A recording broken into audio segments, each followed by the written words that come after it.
The Dark Ages, a time associated with medieval torment, a time of religious persecution, and in general, not the happiest of times to be alive.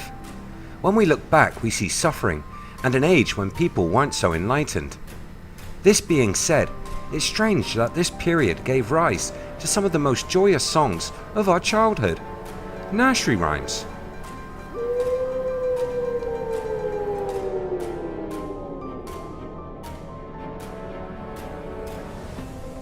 Welcome to IF, videos on mystery and history. Hit that subscribe button and ring that bell to never miss a video again.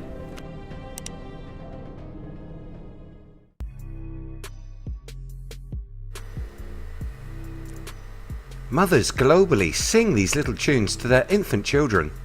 They look lovingly into their child's eyes, whilst singing about children tumbling from trees, heads being slashed off in old London, and creatures being cooked alive. These happy little ditties don't sound like the type of thing to woo a child to sleep. So why do we sing them? Where did they come from? What are the dark origins of these rhymes? Most of these nursery rhymes date back to the 14th century, but didn't really become popular until a book named Tommy Thumb's Songbook was published in the 18th century. A musician made these tunes ever more popular with his simple musical renditions. These simple and easy to sing tunes quickly caught on, the most famous of his works being the old favourite Three Blind Mice. Mother Goose was another book which did its part in popularising nursery rhymes and giving the parent of the time something to read their children at bedtime. These dutiful mothers telling stories of governmental corruptions, religious viciousness, lurid sex, grotesque diseases, murder and killing, spies, deceivers, and the lives of the powerful, all wrapped up in a world of fairies, princesses, goblins, and fantasy. Let's take a look at the rhyme Baa Baa Black Sheep, a rhyme which you would be hard pressed to find anyone who didn't know at least one verse of this sheep-inspired tune. The song is actually about the medieval fleece charge. King Edward I forced this tax upon the poor farmers of the 13th century.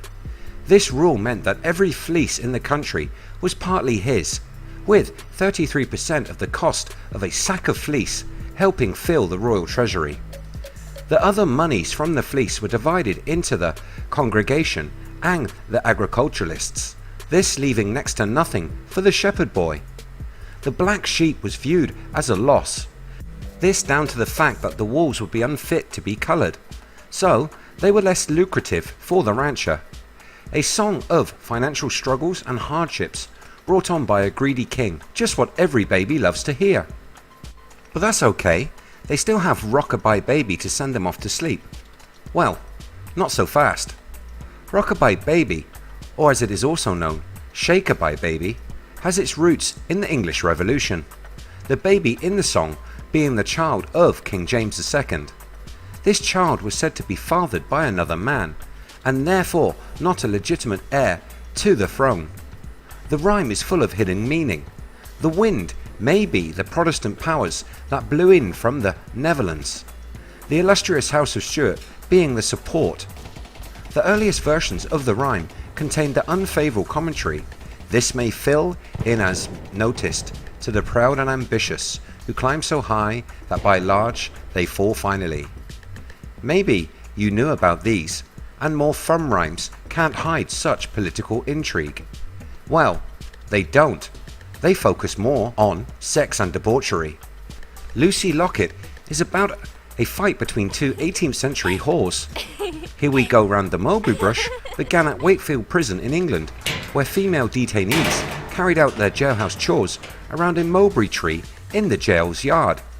Oranges and Lemons tell of a sentenced man en route to his execution. Here comes a chopper to hack off your head. His body to be chopped up and displayed around the popular London holy places of Clemens, St Martin's, Old Bailey, Bow, Stepney and Shoreditch. Pop Goes the Weasel is a nonsensical rhyme that, upon investigation, uncovers itself to be, in truth, about destitution, pawnbroking, and hitting the Eagle Tavern on London's City Road. And they just keep getting darker from here. Mary, Mary, quite contrary, is thought to be written about Bloody Mary, the torment and the murder of the Protestants she is famous for. Mary, a staunch Catholic, and the garden featured in the song being the burial grounds which she filled with those of the Protestant faith. The silver chimes were thumbscrews, while cockleshells are accepted to be an instrument of torture used on the male private parts. One of the better known meanings to a nursery rhyme is that of Ring, O Ring o' Roses. This song is said to be about the 1665 Great Plague of London, the rosy being the rotten rash that was created on the skin of bubonic plague sufferers. The stench from these rotting pustules required the hiding of scented flowers to cover the smell, thus a pocket loaded with posies.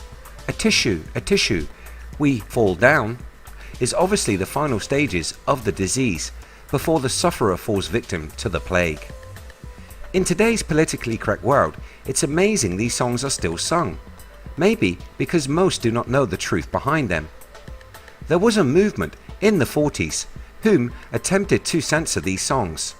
Max Minkler helped create a list of 100 of the most well-known nursery rhymes, including Humpty Dumpty and the Three Blind Mice, for harboring offensive parts.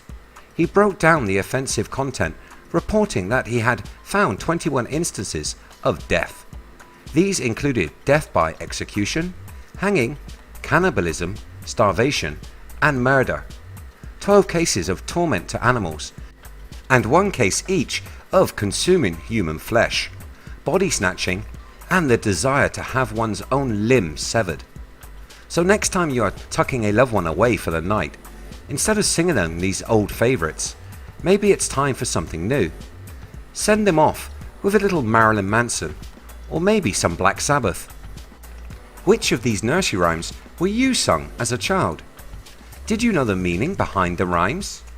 Let me know if you did in the comments below.